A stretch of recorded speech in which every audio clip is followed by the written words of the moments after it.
Fitzy and Whipper with Kate Ritchie podcast. Let's talk about Matthew Perry, guys. We're learning more and more as we change pace here this morning. What's interesting too, we tried to get the pickleball coach on, who's been doing a little bit of press. He's flat out and obviously emotionally moved by the passing of Matthew. What's interesting was he said that Matthew Perry was using pickleball to combat his addiction.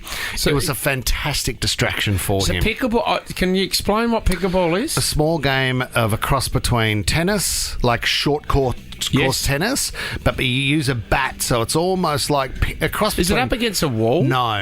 It's got a net. It's It's just a small version of it. It's massive in the States. Fastest growing sport, they believe. And I was talking to a mate, Brad Blanks, the other day, and he said, I can't believe people in Australia aren't playing pickleball yet. Wow. Like, it's huge. But he used that game as a distraction, and that's why when they talk about him playing pickleball for a couple of hours, that was sort of his thing, so he wasn't caught up in his own head with addiction.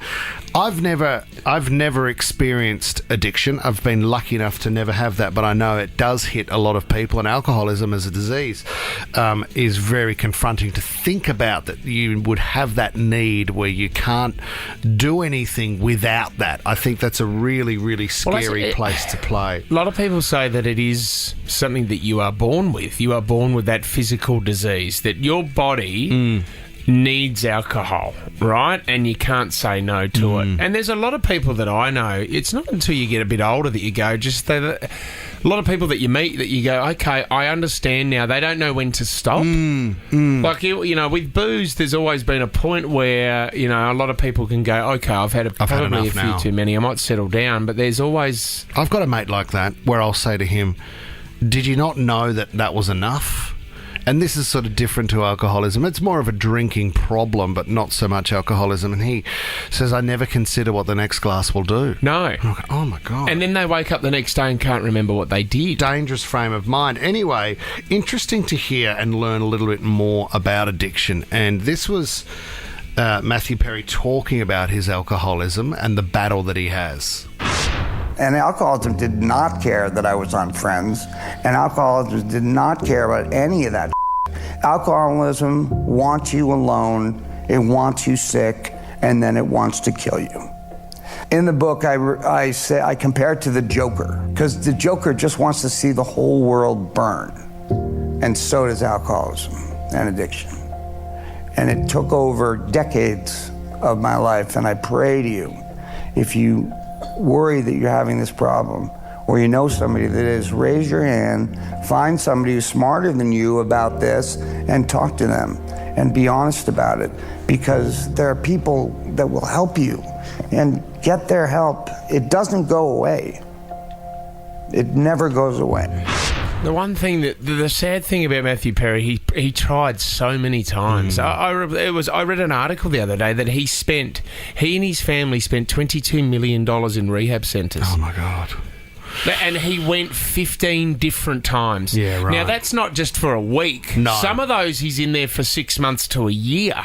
Taking over trying his life. to get himself right again. Do you know what's interesting? This next part that I want to play to you is from the BBC, and there's a debate on drug reform, and Matthew Perry did some amazing work helping people understand addiction and campaigned heavily for support with addiction. But you'll hear the moment in this conversation where he's talking with a guy who's written a book who says that the reason people become addicted is because they don't have willpower. Yeah. And when Matthew Perry starts to debate that, this guy puts a ridiculous look and smile on his face, which sets Matthew Perry off. Have a listen. I'm a person that if I have a drink, I can't stop. And so it would be following your ideology that I'm choosing to do that. I'm choosing... That's exactly not my ideology, it is my belief. Yes, you do choose. It is, and it's a belief that you wrote in your book.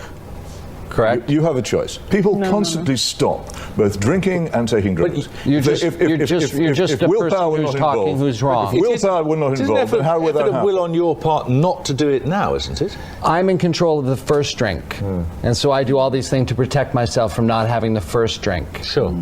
But once I have that drink, the allergy of the body kicks in. This is all documented alcoholism proof. Then I can't stop after that. It's fascinating to learn about. It's sad to learn about. Anybody else, but I think he makes a great point in that first part that we played. If anybody is going through that at the moment or knows somebody going through it, put your hand up and find somebody that knows more about it than you and get that help. Very important. Fitzy and Whipper with Kate Ritchie is a Nova podcast. For more great comedy shows like this, head to novapodcast.com.au.